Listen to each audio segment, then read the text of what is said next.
3 juta untuk keluar dari penjara. Kalau saya nungguin rame-rame, 2 orang juga beres. Nah ini masalah penegakan hukum. Jadi siswa-siswi kalau lulus, Jakarta bisa beres kalau penegakan hukumnya beres. Orang uji-uji Singapura, apa yang dipuji di Singapura? Kalau Singapura datang ke Jakarta juga sama aja, kurang ajarnya kok. Ada teman cerita gitu, ditanya, ini buang sampah di mana ya? Ada orang asing bilang gini, di Jakarta buang di mana-mana saja boleh katanya. Tetapi asbaknya mana? Ini semua nih. Apa? Ini lantai semua asbak boleh dibuang. Kenapa? Gak ada lidah. Coba di Singapura berani kan dia? Coba aja, $500. Kira-kira 5 juta, kira-kira sampai 5 juta, $500, beda aja. Kamu tidak berani lakukan.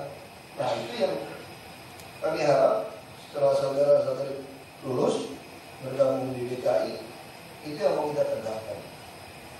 Soal transportasi makro, soal macet, yang utama semua sudah tahu apa yang mau dilakukan. Persoalannya berani tidak tindak. Saya bicara sama Pak Sunani. Kenapa mikrolet, komprenan semua berani stop di tempat jalan stop? Kalau ada petugas juga berani stop, diusir-usir baru jalan gitu. Kadang-kadang dia galak untuk penumpang, dia masih biarin. Kenapa? Karena tak pernah tidak, tak pernah ditilang. Coba kasih selebaran dulu. Begitu masih sama, ketahuan, cabut izin trayeknya. Ya ampun, cabut aja. Kita beribus sendiri. Sopirnya mau kerja, disiplin kerja. Kalau tidak, nggak bisa beres Jakarta. Jadi PKL, kita bukan anti PKL, kita menyediakan tempat buat PKL. PKL yang mau dudukin di jalan, ya nggak bisa.